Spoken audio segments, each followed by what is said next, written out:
Halo semua, balik lagi bareng gue Fian Rafael. Dan seperti biasa di video kali ini gue bakalan lanjutin alur cerita yang sebelumnya pernah gue upload. Dan nggak kerasa juga gue udah sampai ke session 29 dari kelanjutan alur cerita Battle Trog Devan ini, yaitu Benua Kaisar. Dan tanpa banyak basa-basi, yuk kita langsung check this out aja alur ceritanya.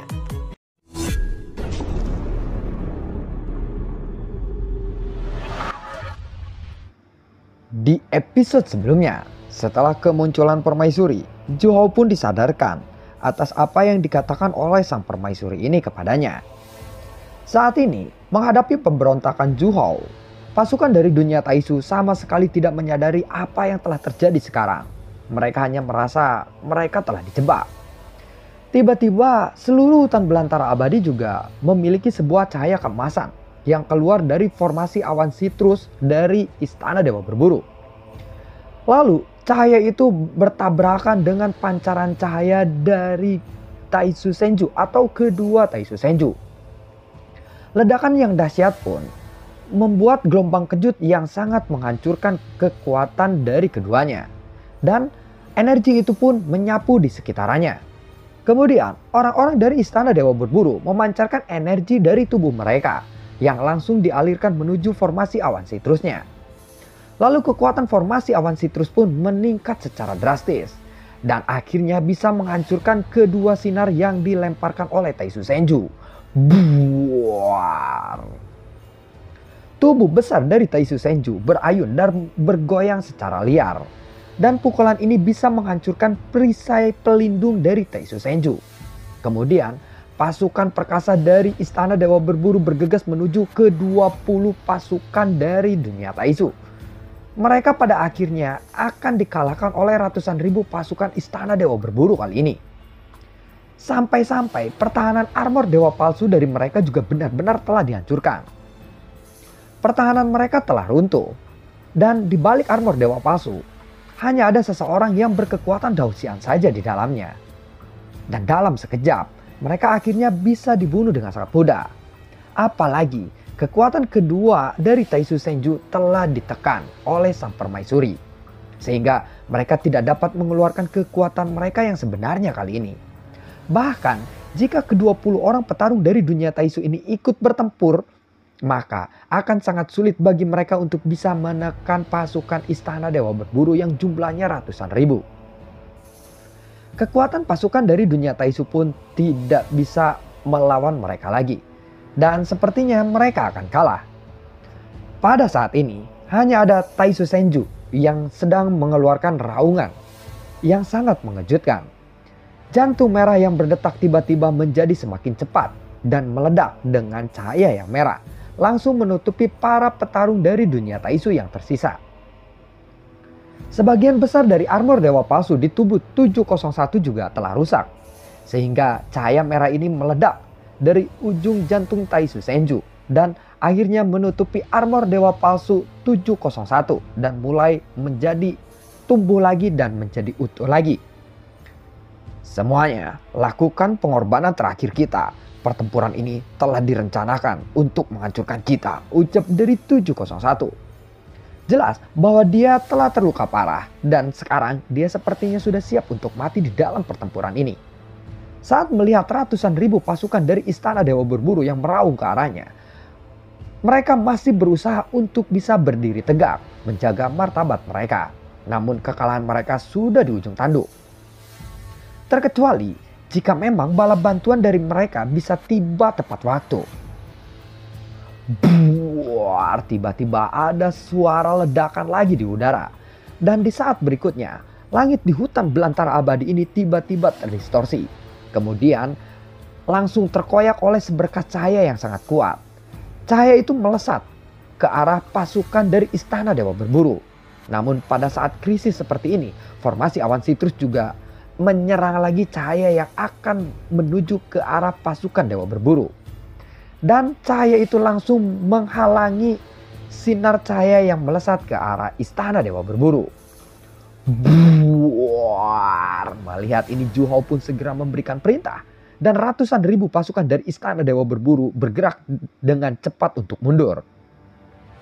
Begitu mereka menerima perintah tersebut, mereka langsung segera mundur. Dan pada saat yang sama, sebuah retakan spasial pun muncul di langit di hutan belantara abadi ini. Tidak lama kemudian, banyak sosok petarung-petarung dari dunia Taisu yang sudah berdiri di sana. Dan jumlahnya sebanyak puluhan ribu orang. Tampaknya dunia Taisu juga telah mengirimkan pasukan mereka untuk bala bantuan. Dan puluhan ribu petarung dari dunia Taisu ini, sepertinya pasukan sebanyak ini belum pernah dikirimkan oleh dunia Taisu sebelumnya untuk berperang melawan alam Suanyin atau pergi ke alam Suanyin. Dan saat melihat pasukan dari dunia Taisu yang datang, Zhu Hao hanya bisa tersenyum pahit saja. Ternyata benar bahwa petarung dari dunia Taisu sebelumnya sedang memanggil bala bantuan. Jika dia mengetahui hal ini, dia pun berpikir seharusnya dia tidak memberitahu petarung dunia Taisu untuk meminta bantuan. Sebelumnya Zhu Hao telah memberitahu atau memberi saran kepada orang-orang dari dunia Taisu untuk segera meminta bantuan. Karena mereka akan melawan sang permaisuri. Dan benar saja, ternyata mereka mengirimkan bantuan hingga puluhan ribu pasukan dari dunia Taisu sekarang. Sekarang malah Xiao Zhu atau Zhu Hao sudah bekerja sama dengan sang permaisuri. Mau tidak mau, pasukan dari dunia Taisu ini harus bisa ditangani oleh pasukan Istana Dewa Berburu. Sementara itu, klon Zhu Hao menoleh ke arah permaisuri. Melihat tatapan dari klon Zhu Hao ini, sang permaisuri lalu berkata, "Tenang saja, pasukan Istana Dewa Berburu pasti akan mampu untuk menghadapi mereka," jawab dari sang permaisuri saat melihat tatapan dari Xiao Zhu ini. Dan saat berikutnya, sudah ada dua Taisu Senju yang muncul di dalam celah spasial itu. Dan kemungkinan besar mereka mengirimkan Taisu Senju juga. Saat melihat itu, ekspresi wajah Zhu Hao atau klon Zhu Hao ini tiba-tiba menjadi muram. Para pasukan dari dunia Taisu benar-benar sangatlah kuat. Bahkan jika Istana Dewa Berburu bisa melawan mereka dan menang, pasti akan ada banyak korban yang berjatuhan saat ini. Meskipun tidak banyak sosok yang berada di atas Taisu Senju saat ini, namun beberapa sosok yang berada atau berdiri di belakang Taisu Senju ini memancarkan tekanan yang lebih kuat daripada pasukan-pasukan dunia Taisu sebelumnya. Dan ada petarung dari dunia Taisu yang memiliki alis yang tebal dengan tatapan matanya yang sangat tajam. Matanya langsung menatap ke arah dua Taisu Senju yang telah terjatuh. Bahkan sepertinya dia melihat ke arah tim yang awalnya berjumlah 20 orang dan sekarang hanya tersisa tinggal beberapa orang saja. Tatapan matanya akhirnya terpaku kepada 701. "Hei, 701, apa yang telah terjadi di sini?" tanya dari petarung dunia Taisu yang begitu kuat ini. "Tuan Xinghui, aku sepertinya telah dikhianati oleh Istana Dewa Berburu," jawab dari 701 sambil mengangkat tangannya dan menunjuk ke arah pasukan Istana Dewa Berburu. "Istana Dewa Berburu? Lalu di mana pemimpin Istana Dewa Berburu?" tanya dari Xinghui sambil melonjakkan aura yang begitu agung di tubuhnya. Kedua klon Zhu Hao pun langsung mengangkat kepala mereka secara bersamaan dan melihat ke arah sosok di mana King Hui ini berdiri, yaitu di salah satu Taisu Senju yang baru saja muncul. "Aku ada di sini," ucap dari klon Zhu Hao sambil melambaikan tangannya. Orang-orang dari dunia Taisu tidak ingin memprovokasi Istana Dewa Berburu. Tapi aku tidak menyangka Istana Dewa Berburu akan berani memulai peperangan seperti ini. Namun ini tidak jadi masalah, karena kami pasti akan bisa menghancurkan Istana Dewa Berburumu itu, ucap dari Xinghui. "Bagaimana mungkin kalian bisa menghancurkan kami, Istana Dewa Berburu, hanya dengan menggunakan pakaian yang aneh seperti itu?" jawab dari Zhu Hao. Xinghui pun lalu melambaikan lengannya dan ribuan orang bergegas melesat ke arahnya untuk segera berperang. Meskipun Istana Dewa Berburu memiliki keunggulan yang absolut dalam jumlah pasukan, para pasukan dunia Taisu ini tetap tidak merasa takut. Karena dalam hal kekuatan, masing-masing orang dari pasukan dunia Taisu ini benar-benar sangatlah kuat. Ya, meskipun mereka hanya berjumlah 10.000 orang saja. Dan jika mereka harus menghadapi 100.000 orang tentara dari Istana Dewa Berburu, mereka sama sekali tidak akan gentar. Karena masing-masing dari mereka memiliki kekuatan immortality. Jika 10.000 orang ini dapat mencapai kekuatan immortality langkah kelima, maka mereka pasti semua akan bisa mengalahkan Istana Dewa Berburu atau kekuatan mereka ini sangatlah kuat. Memang ada ratusan ribu pasukan di pihak Istana Dewa Berburu, tetapi kebanyakan dari mereka adalah seseorang fighting god. Dan hanya ada beberapa ribu saja yang memiliki kekuatan immortality. Dan tidak lebih dari 500 orang yang berada di kekuatan di langkah keempat immortality. Oleh karena itu, entah siapa yang akan memenangkan pertempuran ini. Setelah pertempuran ini dimulai, ini akan menjadi pertempuran terbesar di alam Suanyin selama puluhan ribu tahun terakhir. Karena perang yang melibatkan begitu banyak petarung immortality ini hanya terjadi pada zaman kuno saja. Zhou lalu berbalik. Awalnya dia ingin berbicara dengan sang permaisuri dan menyatakan bahwa dia setuju untuk bergabung dengan pihak sang permaisuri. Namun permaisuri dan Ming Yutu pun telah menghilang entah kemana saat Zhu Hao melirik ke arah permaisuri yang sebelumnya ada di sana. Wajah Zhu Hao pun tiba-tiba menegang saat ini. Dia merasa bahwa hal ini memang sudah direncanakan oleh sang permaisuri sebelumnya. Setelah Zhu Hao bereaksi, dia langsung berbicara kepada pasukan orang-orang dari dunia Taisu. Tunggu sebentar. Kita semua sudah dijebak oleh sang permaisuri. Kali ini kita harus menjadi orang yang bekerja sama lagi untuk bisa membunuh permaisuri. Semua yang terjadi sebelumnya hanyalah salah paham saja, ucap dari Zhu Hao. Zhu Hao menyangka bahwa sang permaisuri ini menipu Zhu Hao. Namun dia sudah tidak punya pilihan lain. Karena saat ini dia telah memulai peperangan dengan orang-orang dari dunia Taisu. Dan kata-kata Zhu Hao juga malah membuat Xing Hui menjadi semakin marah. Seolah-olah Zhu Hao ini sedang mempermainkannya. Xing Hui pun langsung melambaikan lengannya. Dan para pasukan dari dunia Taisu ini langsung melompat ke udara.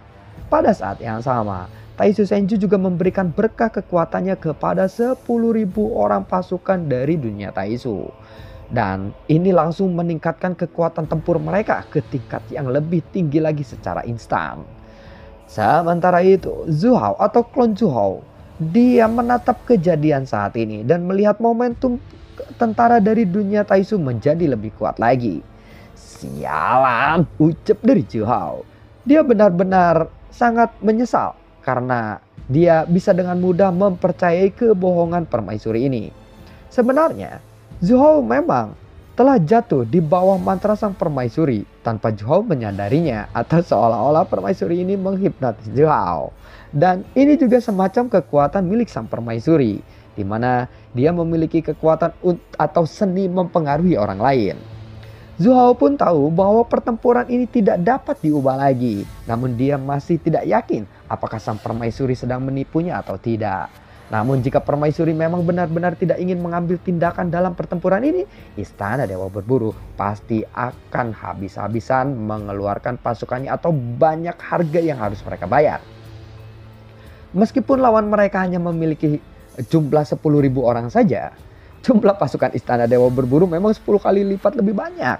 Namun masalah kekuatan, pastilah dunia Taisu ini jauh lebih kuat daripada Istana Dewa Berburu.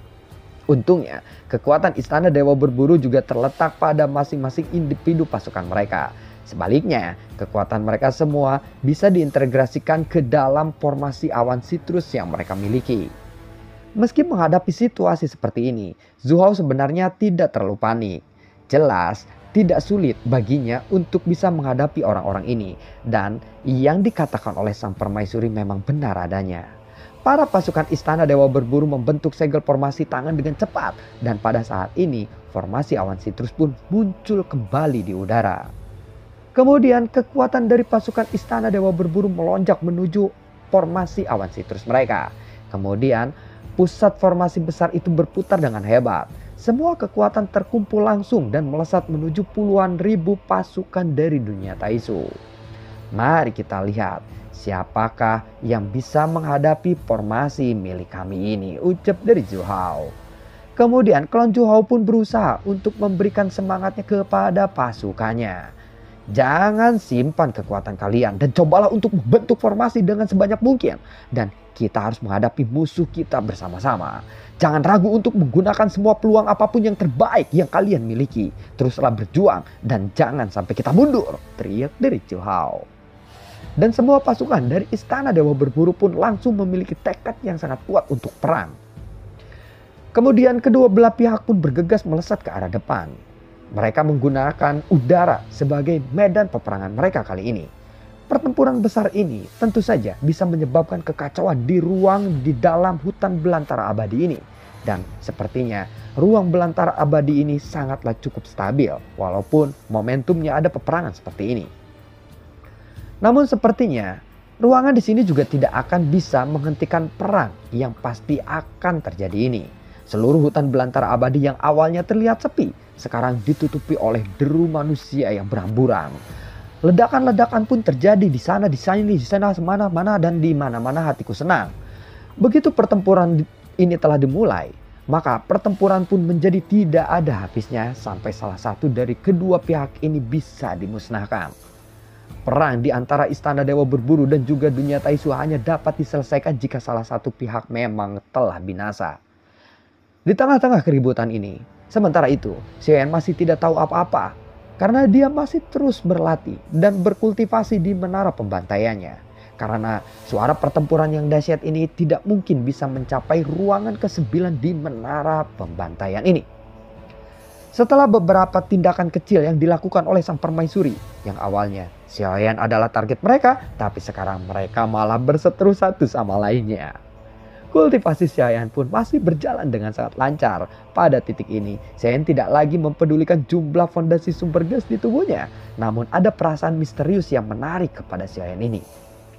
Seolah-olah jiwanya sedang berada di fondasi sumber gas yang tidak terhitung jumlahnya. Namun jiwanya yang masih terasa kosong. Dia masih tidak tahu bagaimana caranya untuk menemukan pulau yang ditakdirkan untuknya. Atau bintang King Hai miliknya. Dan ini telah terjadi. Dan ini juga menjadi masalah yang besar bagi Xiao Yan saat ini. Terlebih lagi, waktu yang diberikan kepada Xiao Yan ini sepertinya akan segera habis. Karena kematian Raja Iblis Tianhe akan membuat menara pembantaian ini juga ikut hancur. Oleh karena itu, tidak banyak waktu yang bisa tersisa untuk Xiao Yan terus berlatih. Faktanya, Xiao Yan telah menghabiskan banyak waktu di menara pembantaian ini. Dan energi iblis yang telah mengalir ke dalam tubuhnya juga secara bertahap telah mencapai batasnya. Energi iblis yang agung yang terus mengalir ke dalam tubuh Xiao Yan telah memenuhi jantung iblis di sebelah kanan dadanya.